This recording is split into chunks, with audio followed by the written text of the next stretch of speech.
Welcome to the 700 Club. President Biden's Build Back Better has bitten the dust, probably once and for all. The multi-trillion-dollar spending bill was shot down by Democrat Senator Joe Manchin.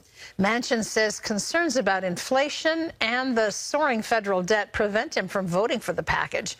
The senator also had stinging words for how the Democrats are trying to, quote, dramatically reshape our society. Dale Hurd has more. Joe Biden's top legislative goal could be dead, thanks to a member of his own party who says he just can't vote for it. West Virginia Senator Joe Manchin made the announcement Sunday. I cannot vote to continue with this piece of legislation. I just can't. I've tried everything humanly possible. I can't get there. You're done. This is a no. This is a no.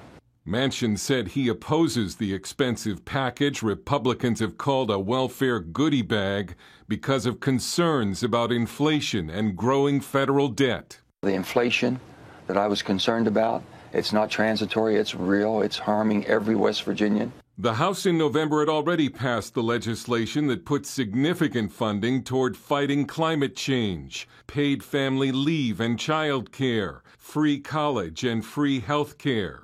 While the spending package is advertised as $2 trillion over 10 years and the White House has claimed its true cost would be zero, one study showed its real cost would be $4.6 trillion. Manchin also accused Democrats in a written statement of trying to dramatically reshape our society in a way that leaves our country even more vulnerable to the threats we face.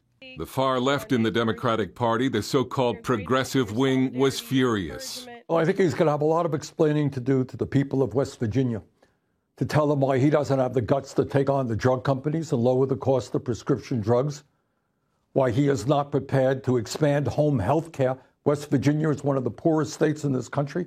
Manchin has been signaling his opposition for months, but White House Press Secretary Jen Psaki called Manchin's announcement a sudden and inexplicable reversal in his position and a breach of his commitments to Biden and congressional Democrats. Democrats are hoping Manchin could still vote for a slimmed-down version of the legislation, but it would have to be much smaller, something progressives in his party would likely find hard to accept.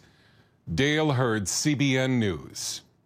Well, it certainly is stunning news for a sitting senator to break so visibly with his own party and with the administration.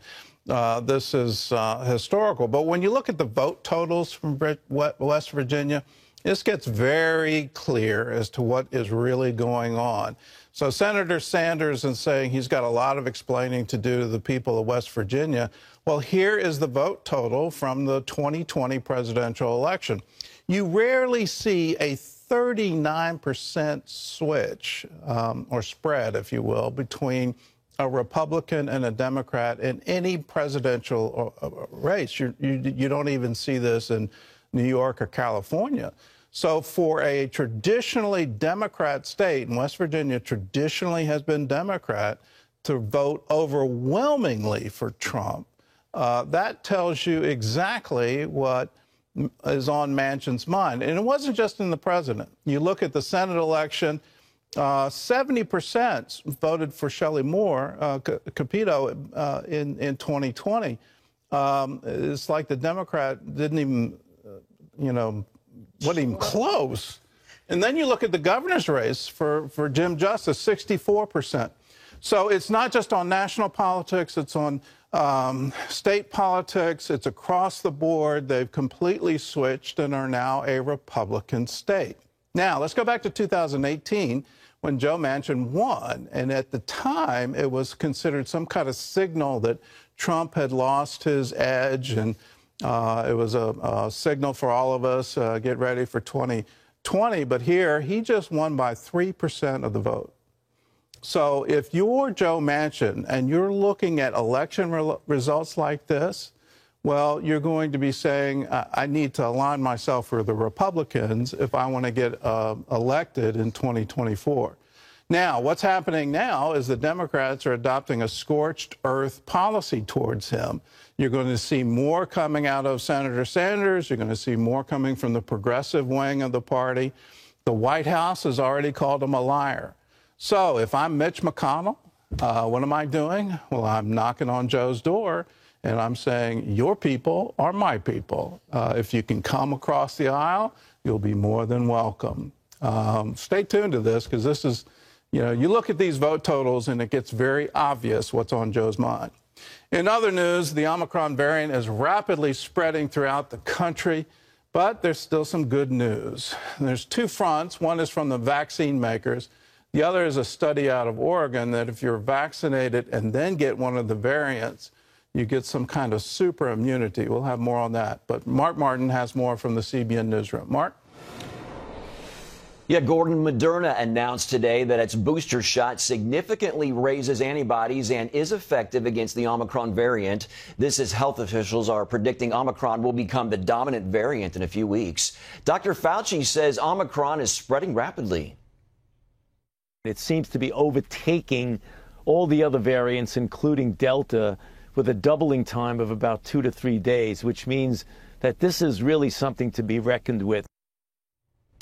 Omicron is spreading to nearly all states. Studies show it could spread up to 3 times faster than Delta, with the risk of reinfection more than 5 times higher.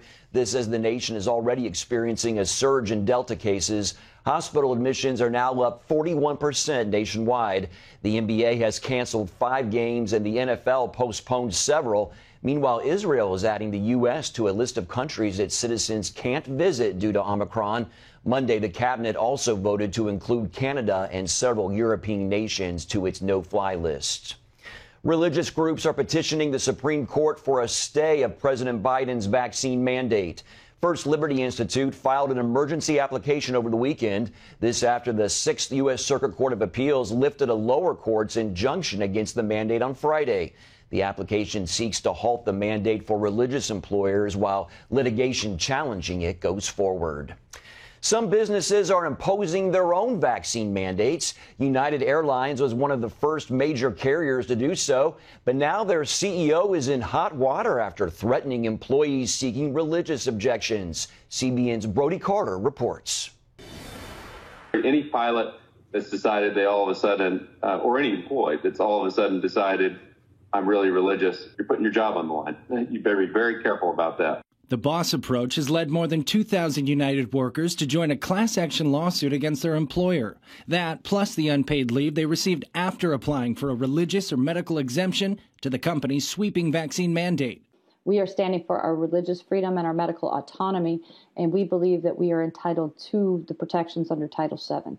The group Airline Employees for Health Freedom claimed the airline violated their statutory rights. Still, United fired 200 workers, and another 2,000 haven't been paid for a month. This morning, I spoke with a 10-year flight attendant for United, who is a single mom, an Hispanic single mom from Texas, who you fired. She received her termination notice tied in a trash can to her front gate. The company is then also preventing us from seeking outside employment. We are not able to access our savings in our 401ks, and so it's getting pretty bleak over here. Their plight also caught the attention of the Senate Oversight Committee. United has demonstrated a, quote, calloused approach to and apparent disdain for people of faith. The group's case now rests with the Fifth Circuit Court of Appeals. If the workers win on merit and receive a preliminary injunction, United would have to restore their employment or give them paid leave. Every day we pray for our board of directors and our CEO, and we hope that they will find it in their hearts to put us back to work. Brody Carter, CBN News. Turning overseas now, where the central and southern Philippines are struggling to recover after Super Typhoon Rai battered the country, carrying wind gusts up to 168 miles an hour. The storm left a trail of destruction affecting at least 300,000 people. As Lucille Toulousan shows us, CBN's Operation Blessing is on the ground, bringing relief to victims left isolated by flooding and damaged roads.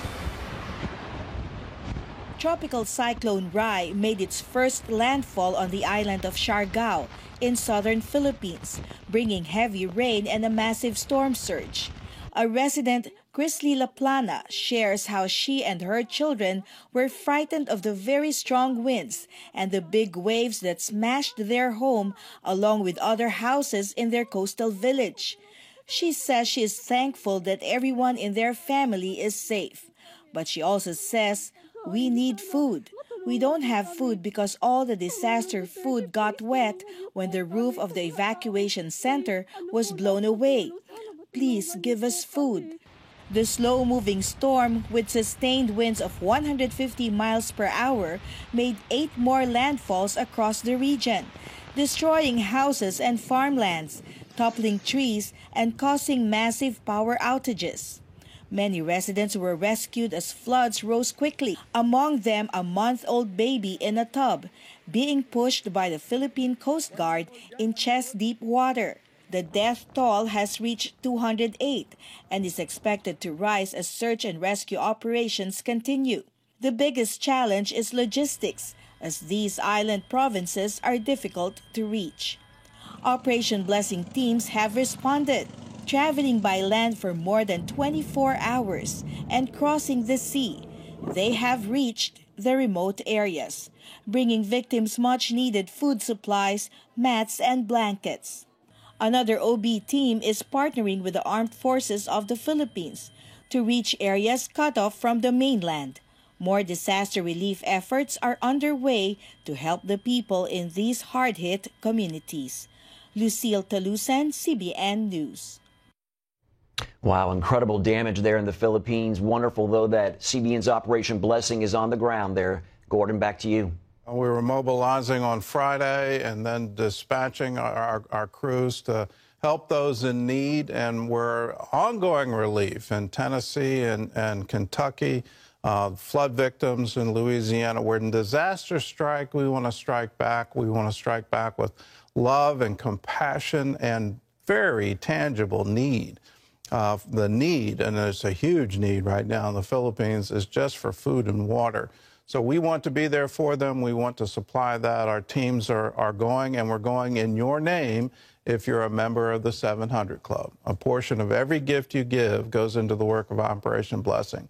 If you want to help people, right here in the United States with disasters, or you want to help people in the Philippines, all you have to do is give to our Disaster Relief Fund, CBN Center, Virginia Beach, Virginia, 23463.